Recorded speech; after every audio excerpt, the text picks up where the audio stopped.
थोड़ी देर पहले जब मैं उस प्लेटफॉर्म पर थी जहां पर भगदड़ हुआ है, वहां पर 3 दोस्त जाने की कोशिश कर रहे थे प्रयागराज, लेकिन किस तरह से हादसे का शिकार हो गए। एक की जान चली गई, दूसरा अस्पताल में भर्ती है और तीसरे के लिए कुछ भी बताना मुश्किल हो रहा है। उनसे मैंने बातचीत की है, सुनिए।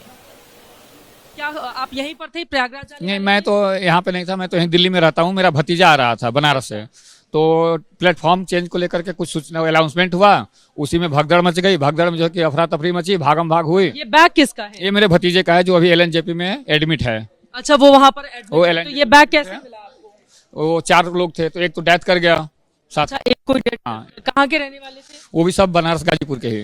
अच्छा, बनारस गाजीपुर के। कितने लोग जा रहे थे एक साथ? एक साथ 4 लोग थे, तो एक डेथ कर गया और एक जो है कि एडमिट था हॉस्पिटल में, मेरा भतीजा। जिसकी डेथ हुई है क्या नाम है उनका? उसका नाम शायद आयुष है।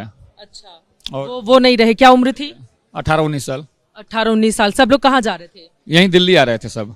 अच्छा, वो दिल्ली आ रहे थे। तो यहाँ पर इस प्लेटफॉर्म पर ट्रेन आकर रुकी। कौन सी ट्रेन से यहाँ पर आकर अब उतना सूचना मैं उससे पूछ नहीं पाया, क्योंकि अभी वो हॉस्पिटल में था, उसकी हालत खराब है। क्योंकि उसका फ्रेंड डेथ कर गया, तो वो बार बार रो रहा था, तो सही से बात कर नहीं पा रहा था मेरे से। तो उन्होंने क्या जानकारी दी आपको?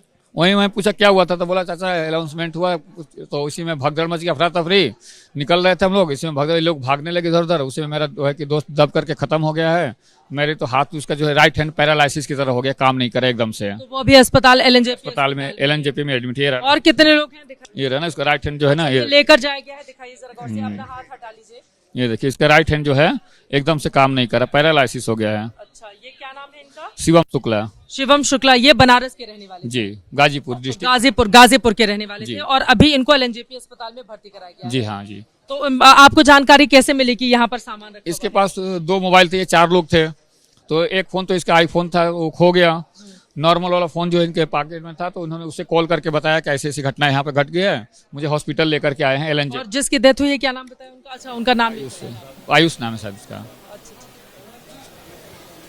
अगर इस तरह की बदइंतजामी नहीं होती तो शायद नई दिल्ली रेलवे स्टेशन पर इस तरह के हालात नहीं पनपते। अगर रेलवे के बड़े बड़े अधिकारियों ने सीख ली होती 2013 के प्रयागराज रेल हादसे से, तो महाकुंभ जाने वाले यात्रियों को इतनी असुविधा का सामना नहीं करना पड़ता। सुबह होने वाली है कुछ ही देर के बाद, लेकिन जो लोग मारे गए हैं उनके परिजनों के लिए सोचिए, इस रात की सुबह उनके लिए कभी नहीं होगी।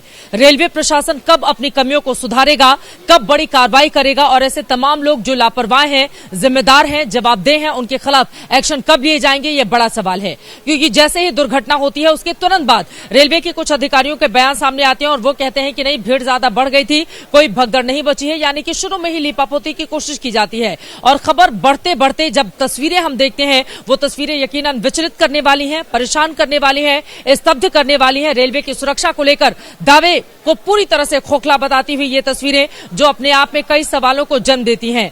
यही कारण है कि लगातार जो दर्द है लोगों का, वो आप तक हम पहुंचा रहे हैं और ये जानने की कोशिश कर रहे हैं कि जिम्मेदार और जवाबदेह जितने भी लोग हैं इस तरह के दर्द के, उनका इलाज कब किया जाएगा।